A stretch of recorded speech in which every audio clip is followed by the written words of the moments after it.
بسم اللہ الرحمن الرحیم، السلام علیکم۔ امید ہے آپ لوگ خیریت سے ہوں گے۔ آج کچھ دنوں کے بعد پھر آپ کی خدمت میں حاضر ہیں اور بڑی خبریں ہیں۔ بڑی خبریں یہ ہیں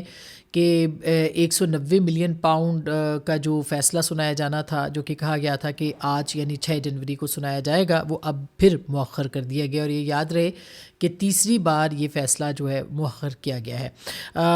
یہ مؤخر کیوں ہوا ہے؟ اس سے پہلے بھی کچھ وجوہات بتائی گئی تھیں اور کہا جا رہا تھا کہ شاید جج جو ہیں وہ فیصلہ تحریر کر رہے ہیں، لیکن یہ کوئی اتنا بڑا معاملہ نہیں تھا۔ یہ جو معاملہ ہے بہت ہی ایک واضح قسم کا کیس ہے، جس میں کہ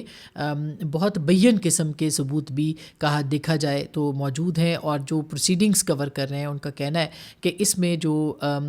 دفاع ہے وہ کافی زیادہ کمزور ہے۔ بہرحال اب یہ تو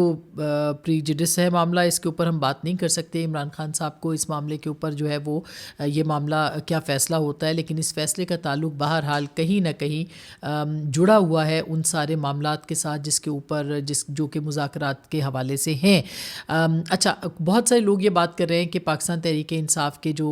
بیک ڈور چینلز ہیں وہ اب ان کا رابطہ بند ہو گیا ہے، لیکن اس کا مطلب یہ ہے کہ وہ رابطہ پہلے سے موجود تھا۔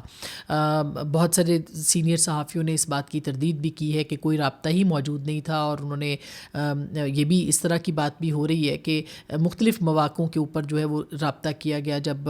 لانگ مارچ کا معاملہ تھا یا دھرنے کا معاملہ تھا، ان دنوں میں ان کے ساتھ رابطہ تھا، لیکن اس کے علاوہ کوئی جو اعلیٰ سطح کا رابطہ ہے وہ موجود نہیں تھا۔ اور پاکستان تحریک انصاف اس کے اوپر جو ہے وہ کافی زیادہ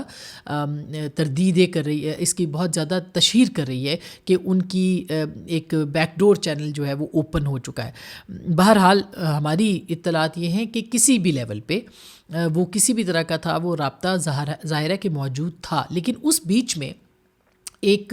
وہ جو رابطہ ہے وہ منقطع ضرور ہوا ہے، اور اس کی وجوہات یہ ہیں کہ آپ نے دیکھا ہوگا کہ بہت سارے جو عدالتوں نے چھوڑے تھے اور جو فوجی عدالتوں کے اندر موجود تھے مقدمات، ان کی بنیاد کے اوپر جو عام معافی کا، یہ جسے کہنا چاہیے معافی کا اعلان کیا گیا مختلف گروپس کے لوگوں کو، یعنی مختلف لوگوں نے اپنی جو معافی نامے جمع کروائے، اس کے بعد ان کو معاف کیا گیا تھا 2 سال کی جن کی سزا تھی، اور پھر وہ جب وہ باہر آئے تو اس کے بعد جو انہوں نے نیریٹو بنایا اور جس طرح سے وہ شو کر رہے تھے کہ تحریری معافی کے باوجود وہ شو کر رہے تھے کہ وہ جو ہے وہ جیت چکے ہیں، اور وہ ان کے اوپر بڑا تشدد ہوا ہے اور ان کو کوئی انصاف کا ذریعہ نہیں ملا، جبکہ اگر دیکھا جائے تو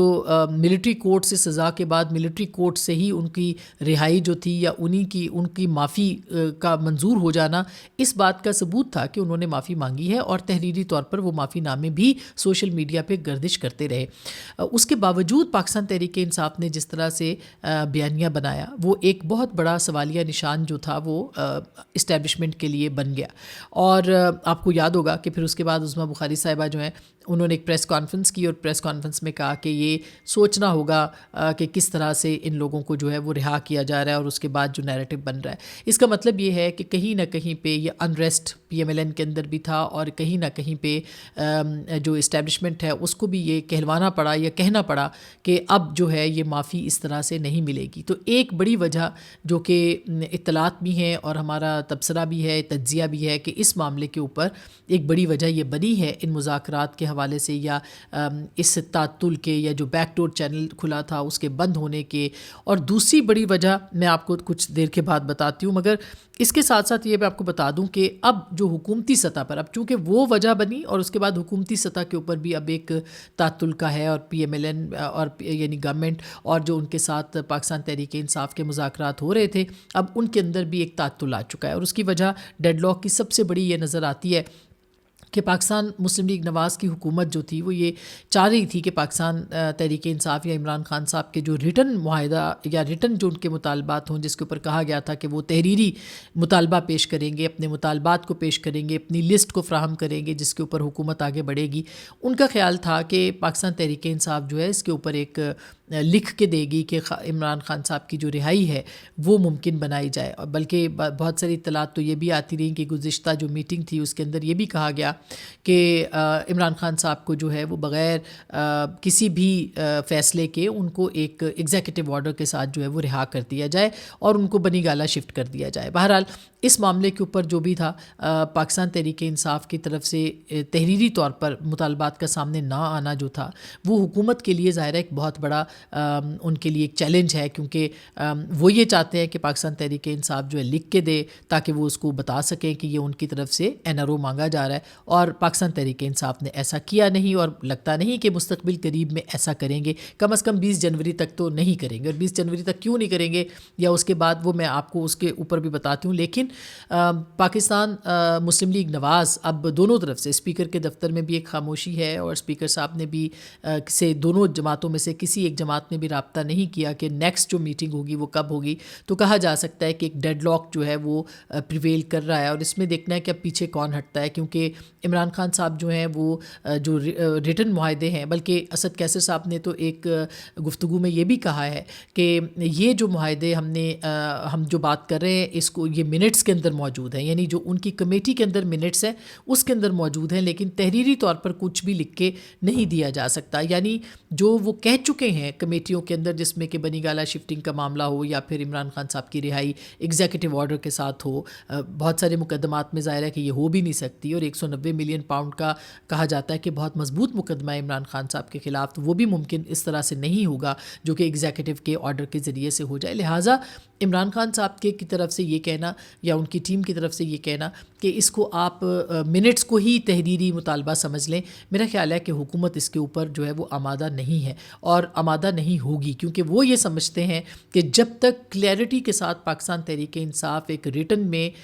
مطالبات پیش نہیں کرتی جس میں کہ عمران خان صاحب کی رہائی بھی شامل ہو, تب تک وہ آگے نہیں بڑھ سکتے, اور یہی ان کے ہاتھ میں وہ پرچہ ہوگا جس کے اوپر پاکستان کی جو حکومت ہے وہ آگے جا کے اس کے اوپر ایک کیمپین بھی کر سکتی ہے, یا PMLN اس کے اوپر نیریٹو بھی بنا سکتی ہے. ویسے وہ نیریٹو بنانے میں ناکام ہی ہوئے ہیں ہمیشہ, لیکن بہرحال وہ یہ کہہ سکتی ہے کہ ہم سے تحریری طور پر جو ہے وہ معافی مانگی گئی ہے, یا تحریری طور پر ہمیں رہائی کی بات جو ہے وہ کی گئی ہے. اب یہاں دیکھنا ہے کہ کیا پاکستان تحریک انصاف جو ہے وہ مذاکراتی کمیٹی اسپیکر سے رابطہ کرے گی یا نہیں کرے گی. حکومت کی طرف سے جو کل عرفان صدیقی صاحب نے کہا ہے تحریری مطالبات تک یا تحریری معاہدے تک جو ہے وہ آگے بات نہیں بڑھ سکتی, یہ انہوں نے بہت واضح لفظوں میں کہا. اس کا مطلب یہ ہے کہ یہ اب ایک طرح سے ناممکنات میں سے لگ رہا ہے فی الحال کہ یہ ڈیڈ لاک جو ہے وہ ٹوٹے. اچھا, 20 جنوری کی جو تاریخ ہے وہ ایک بہت ایک اہم تاریخ ہے, اور اس کی وجہ یہ کہ 20 جنوری کو ٹرمپ صاحب جو ہیں وہ باقاعدہ اپنے آفس میں آ جائیں گے. پچھلے کچھ دنوں سے آپ نے دیکھا ہوگا سوشل میڈیا پہ یہ بھی چل رہا تھا کہ رچرڈ گرینل جو کہ مستقل عمران خان صاحب کی رہائی کا مطالبہ کر رہے تھے, اور ان کا ٹویٹر اکاؤنٹ جو تھا وہ PTI آفیشیل اکاؤنٹ بن گیا تھا, وہ جس طرح سے ٹویٹس کر رہے تھے, جس طرح سے بات کر رہے تھے, لیکن وہ خاموش ہو گیا. اس کی وجہ یہ کہ پاکستان ٹرمپ انتظامیہ نے باقاعدہ اپنے جو لوگ ہیں ان کو منع کر دیا کہ آپ اس معاملے کے اوپر جو ہے وہ قطعی طور پر کوئی بات چیت نہیں کریں گے. انہوں نے اپنی نئی کابینہ کو جو ہے بغیر منظوری کے یعنی بغیر اپروول کے جو ہے ان کی سوشل میڈیا پر بیان نہ دینے کا جو ہے وہ حکم دیا ہے. انہوں نے یہ اس کی وجہ یہ ہے کہ انہوں نے کہا ہے کہ جی یہ ٹرمپ کی جو چیف آف سٹاف ہیں سوسی, ان کا نام ہے سوسی وائلز, انہوں نے کہا ہے کہ ان کی منظوری سے ایکس اور دیگر سوشل میڈیا پر پوسٹ کریں. یہ فیصلہ جو انہوں نے کیا, وہ جو وہاں کے اوورسیز تھے ہنرمند, ان کے ویزوں کے معاملے پر رواں ہفتے جو تھا وہ میک امریکہ, یہ میں جنگ کی خبر پڑھ رہی ہوں, وہ امریکہ گریٹ میگا امریکہ گریٹ یعنی میگا کے جو کی اندرونی جنگ کے بعد ہوا ہے. اور سوسی وائلز نے نیو یارک پوسٹ کی طرف سے رپورٹ کردہ ایک میمو میں یہ بھی لکھا ہے کہ یہ ہدایات پہلے ہی دی جا چکی تھی. میں اس بات کا اعادہ کر رہی ہوں کہ آنے والی انتظامیہ کا کوئی بھی رکن امریکہ یا نو منتخب صدر کی جانب سے بات نہیں کرے گا, اور میمو کے مطابق تمام نامزد افراد کو آنے والی وائٹ ہاؤس کی کونسل کی پیشگی منظوری کے بغیر بھی کسی بھی عوامی سوشل میڈیا پوسٹوں سے جو ہے وہ گریز کرنا چاہیے. انہوں نے یہ بھی کہا کہ یہ واضح نہیں ہے کہ کس وجہ سے کریک ڈاؤن شروع کیا گیا, تاہم کابینہ کے نامزد امیدواروں کے لیے سینٹ کی تصدیق کی سماعت نئے سال میں شروع ہونے والی ہے. اور رواں ہفتے کے اوائل میں ٹیسلا کے ارب پتی مالک یعنی ایلون مسک جو ہیں ٹرمپ کے محکمہ برائے حکومتی کارکردگی کے سربراہ ہوں گے. اور انہوں نے یہ بھی کہا کہ ریپبلکنز جو ہیں انہوں نے مختلف اس کے اوپر ہے کہ جو اوورسیز ہیں ان کے جو ہنرمند غیر ملکی ہیں ان کے ویزوں کا دفاع کیا تھا، اور ٹرمپ نے سوشل میڈیا سمیت ایک شدید بحث کے بعد ایلون مسک کا ساتھ بھی دیا تھا۔ وائٹ ہاؤس کے آنے والے وکیل جو نامزد افراد، تو بہرحال یہ خبر ہے ان کی کہ جو یہ کافی طویل خبر ہے کہ جو اس کی ریزنز بھی بتاتے ہیں، لیکن یہ ریزن جو ہے وہ رچرڈ گرینل کے لیے خاموشی کا باعث بن چکی ہیں، جو کہ ایک بڑے متحرک پی ٹی آئی فعال ممبر جو تھے وہ بنے ہوئے تھے، اور اب ان کے ٹویٹر اکاؤنٹ سے بھی ایسا کچھ نہیں چل رہا جس سے کہ تحریک انصاف خوشی منا سکے، یا تحریک انصاف جو کہ یہاں پر بہت ایک بوسٹ ان کو ملا تھا، ان کے جو فالوورز تھے، ان کے جو ورکرز تھے، ان کے لیے ایک امید کی کرن جاگی تھی کہ رچرڈ گرینل کو ہی انہوں نے ٹرمپ بنا دیا تھا اور ان کی ٹویٹس کے اوپر ہی وہ دھمال ڈال رہے تھے، تو اب ایسا سلسلہ جو ہے وہ وہاں سے بھی بند ہوا ہے۔ یہ بھی میں آپ کو بتا دوں کہ 20 جنوری کی جو تاریخ ہے اس تاریخ تک جو ہے وہ اب حکومت اور وہ دونوں اطراف دیکھیں گی، یعنی حکومت یا ریاست دیکھے گی کہ امریکہ کا ایٹیٹیوڈ کیا ہوتا ہے، نئی انتظامیہ کا کیا ہوتا ہے، اور عمران خان صاحب کی جو ٹیم ہے وہ بھی یہ دیکھے گی کہ بھئی امریکہ کی طرف سے کیا میسیجنگ جو ہے وہ فوراً آتی ہے آفس سے ان کے، یا ان کا جو نیا اسپوکس پرسن ہے جیسے ہی وہ اپنی ذمہ داریاں سنبھالے گا، جس کے اوپر بھی بڑی پی ٹی آئی نے بڑی جو ہے وہ دھمال ڈالی اور اس کے اوپر کیا، اس کے اوپر بھی جو ہے وہ ایک طرح سے اس کے بعد ہی وہ فیصلہ کریں گے۔ اچھا، اب یہ ایک بہت دلچسپ بات ہے کیونکہ پاکستان تحریک انصاف کا سارا نیریٹو، سارا بیانیہ جو ہے وہ سوشل میڈیا کے اوپر چلتا ہے، سوشل میڈیا کی بنیاد کے اوپر چلتا ہے۔ مثلا ہم نے گزشتہ جو آپ نے دیکھا ہوگا لاسٹ جو میرا ولاگ تھا اس کے اندر میں نے یہ حالانکہ بہت واضح لفظوں میں کہا کہ ایک بڑا پریشر ہے ملٹری اسٹیبلشمنٹ کے اوپر بھی اور حکومت کے اوپر بھی کہ امریکہ سے نہ جانے کیا پیغام آئے گا، اور یہ دباؤ وہاں پہ موجود ہے، جبکہ دوسری جانب جو تھا یہ بھی میں نے کہا کہ پاکستان تحریک انصاف جو ہے اس نے بھی اپنے آپ کو ایک قدم پیچھے کیا ہے اور فار گڈ کیا ہے۔ مطلب میں نے تعریفی انداز میں ہی یہ بات کی کہ انہوں نے ایک طرح سے یہ دباؤ تھا کیونکہ عمران خان صاحب یہ سمجھتے تھے کہ چوروں ڈاکوؤں کے ساتھ نہیں بیٹھیں گے، لیکن وہ بیٹھے اور انہوں نے اپنے آپ کو پیچھے کیا، اب 2 قدم پیچھے ہٹے تو وہ ان حکومت کے ساتھ اپنی مذاکراتی ٹیم جن کو کہ بقول ان کے اختیار دیا ہے وہ وہاں پہ بیٹھے اور انہوں نے بات کی۔ اچھا، اب اس بات کو پی ایم ایل این کا جو سوشل میڈیا اس نے میری تصویر کے ساتھ اس کو، یعنی انہوں نے یہ لگایا اوپر کہ کپتان لیٹ چکا ہے، یہ انہوں نے تصویر بنائی اور اس کو انہوں نے وائرل کر دیا، اس کو اٹھایا پی ٹی آئی نے اور انہوں نے میرے خلاف کردار کشی جو ہے وہ شروع کر دی۔ حالانکہ یہ لفظ نہ میں نے بولے، نہ میں نے کہے، نہ ہی میری تربیت ہے کہ میں اس طرح کے الفاظ بولوں یا میں اس طرح کے جو باتیں وہ کروں۔ میں خان صاحب کا بھی بہت احترام کرتی ہوں، وہ بھی پاکستان کے ایک عوامی لیڈر ہیں اور جو بھی عوام سے وابستہ ہے ان کے ساتھ ہماری ہمیشہ سے ہمدردی رہی ہے۔ تو عمران خان صاحب کے حوالے سے یا کسی کے حوالے سے بھی اس طرح کی گری ہوئی بات یا اس طرح کی باتیں کرنا، نہ یہ میرا انداز ہے، نہ میری یہ زبان ہے۔ اگر ایسی ہوتی تو میرا بھی آپ دیکھیں کہ جو سوشل میڈیا کے اوپر ہم اپنے لائکس کے لیے یا اپنے ویوز کے لیے جو ہے وہ قطعی نہ ولاگ کرتے ہیں، نہ ٹویٹ کرتے ہیں، نہ کوئی اور چیز کرتے ہیں، تو ہم تو صرف پیورلی جرنلزم کرتے ہیں۔ اس کو پی ٹی آئی نے جو ہے وہ کیمپین بنا دیا میرے خلاف کہ یہ کس قسم کی گھٹیا زبان استعمال کی گئی ہے اور یہ کیا گیا ہے اور میں نے چونکہ کبھی بھی جواب نہیں دیا، وہ شہباز گل ہو یا اور بہت سارے ان کے جو کیریکٹرز ہیں پیڈ، ان کے جو خواتین بھی ہیں کچھ وہاں پہ، سب کو سب کا پتہ ہے اور سب کے چیزیں سب کے پاس موجود ہے، سب کو سب کی کہانیاں بھی پتہ ہے، لیکن میں نے کبھی مڑ کے جواب نہیں دیا کیونکہ غلاظت کے ڈھیر پہ اگر آپ پھینکیں گے تو چھینٹے آپ پہ بھی پڑتے ہیں، اور اگر آپ کتوں کو جو کہ بھونکتے رہتے ہیں ان کی عادت ہوتی ہے، اگر آپ ان کو چھیڑے، ان کو روکیں گے تو وہ آپ کو اپنے رستے سے ہٹا دیتے ہیں۔ تو میرا یہ فلسفہ رہا ہے ہمیشہ سے کہ ٹھیک ہے، میری نیگیٹو کیمپین انہوں نے بہت کی ہے، وہ کرتے رہیں، میری کردار کشی بھی کرتے رہیں، مجھے اس سے فرق نہیں پڑتا۔ مجھے فرق یہ پڑتا ہے کہ میں کیا کہہ رہی ہوں، میں کیا بول رہی ہوں، میں کتنا سچ کہہ رہی ہوں، اور الحمدللہ ہم نے ہمیشہ جو ہے وہ اپنی جو صحافتی ذمہ داری ہیں ان کو پورا کیا، اور میں کروں گی انشاءاللہ ہمیشہ، اس سے کچھ بھی ہو جائے۔ میں بھی لائکس اور ویوز کے چکر میں یا تالیوں کے چکر میں یا امیج بلڈنگ کے چکر میں، جیسے بہت سارے لوگ کہہ رہے ہیں، کر رہے ہیں، غلط کو بھی صحیح بیان کر رہے ہیں، میں کر سکتی ہوں، مگر یہ ہم نہیں کریں گے۔ ہم اپنی بات کہیں گے، اپنی بات کہتے رہیں، ہمیں اپنی بات کہنی آتی ہے اور ہم اپنی بات پہ ہی قائم رہیں گے۔ جو سچ ہے وہ کہیں گے، جو جھوٹ ہے اس کا ہم پرچار نہیں کریں گے اور نہ کرنے دیں گے۔ تو اب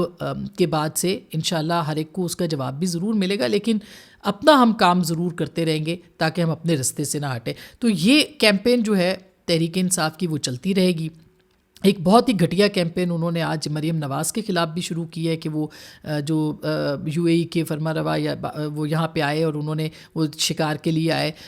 وہاں انہوں نے ملاقات کی اور ہینڈ شیک کیا، اور اس کے اوپر جس طرح کے ان کے اوپر کیمپین چلائی جا رہی ہے، مہم کی جا رہی ہے، میرا خیال ہے یہ قابل مذمت ہے۔ اور جس کے بھی جو بھی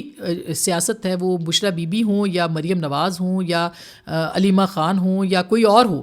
سیاست سے خواتین کی جو کردار کشی ہے یہ نہیں ہونی چاہیے، کسی بھی طور نہیں ہونی چاہیے۔ اور بشرا بی بی صاحبہ کے لیے بھی جب گندی زبان استعمال کی گئی تھی، ہم نے تب بھی مذمت کی تھی، آج بھی کرتے ہیں۔ جو مریم کے ساتھ ہو رہا ہے اس کی بھی مذمت ہے اور مذمت کرتے رہیں گے، یہ نہیں ہونا چاہیے۔ اور میرا خیال ہے کہ لوگوں کو ایک سرخ لکیر ضرور کھینچنی چاہیے۔ میں جن آپ لوگوں سے مخاطب ہوں جن کے گھروں میں بیٹیاں ہیں، بہنیں ہیں، کہ گھروں کی جو عورتیں ہیں یا جو عورتیں ہیں جو سیاست میں نہیں بھی ہیں یا سیاست میں ہیں بھی، کم از کم ہماری اقدار یہ تو نہیں ہے کہ آپ عورتوں کے اوپر اس طرح کی غلیظ کردار کشی کریں۔ یہ ان لوگوں کا مسئلہ ہے، یہ وہ لوگ کیمپین کرتے ہیں جن کے اپنے مسائل ہیں، جن کے اپنے گھروں کی کوئی ویلیوز نہیں ہے، جن کے اپنی کوئی اقدار نہیں ہے، جن کی اپنی کوئی تربیت نہیں ہے، جن کا کوئی اخلاق نہیں ہے، وہ گری ہوئی باتیں کرتے ہیں عورتوں کے بارے میں اور ان کو استعمال کرتے ہیں۔ جیسے کہ آپ دیکھ لیں، unfortunately P M L N اور پی ٹی آئی دونوں طرف سے اگر آپ دیکھیں تو اس طرح کی زبان استعمال ہوتی ہے، پی ٹی آئی کی طرف سے بہت زیادہ استعمال ہوتی ہے۔ میرا خیال ہے اس بات کو جو ہے وہ ہمیں کنڈیم کرنا چاہیے اور اس کے اوپر ایک ریڈ لکیر لگانی چاہیے، سرخ لکیر بنا دینی چاہیے، ریڈ لائن بن جانی چاہیے عورتوں کے لیے کہ ان کے اوپر کوئی بھی بات کرے گا آپ اس کی مذمت کریں گے۔ اپنا بہت خیال رکھیے گا، اللہ نگہبان۔